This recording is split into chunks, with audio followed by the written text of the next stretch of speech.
Congress party 6 గ్యారెంటీలు ప్రజలకు 6 చెరువుల నీళ్లు తాగిస్తున్నాయి. సంక్షేమ అభివృద్ధి పథకాలకు దరఖాస్తులు సమర్పించాలన్న ప్రభుత్వ పిలుపు ప్రజలను నడి బజార్న నిలబెడుతోంది.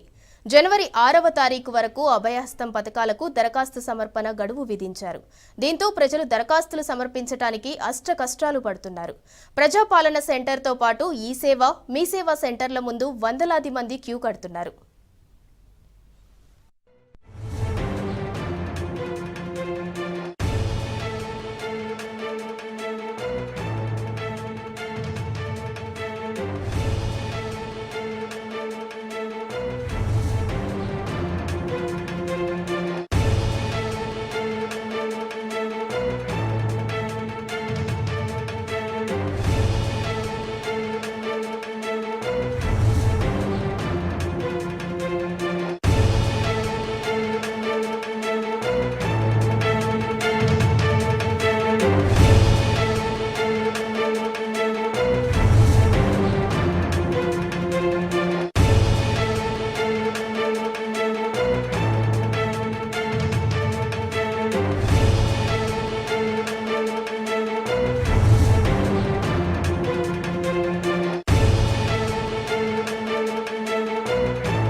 రాష్ట్రంలో ఎక్కడ చూసినా క్యూ లైన్లే దర్శనమిస్తున్నాయి. దరఖాస్తుల స్వీకరణ సమయం తక్కువ ఉండటంతో పల్లెల నుంచి పట్టణాల వరకు ప్రజలు హడావుడే కనిపిస్తోంది.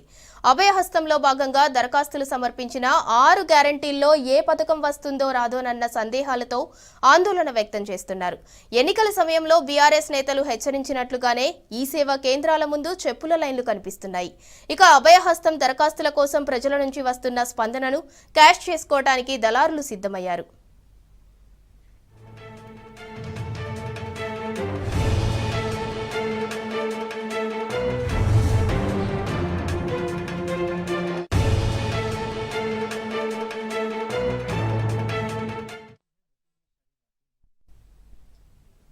పథకాల అమలుపై ఎలాంటి ఆర్థిక అంచనాలు, కనీస అవగాహన లేకుండా ఓట్ల కోసం గ్యారెంటీలు కుమ్మరించిన కాంగ్రెస్ పార్టీ గెలిచిన తర్వాత నిబంధనల పేరిట ప్రజలను అయోమయంలో పడేస్తోంది.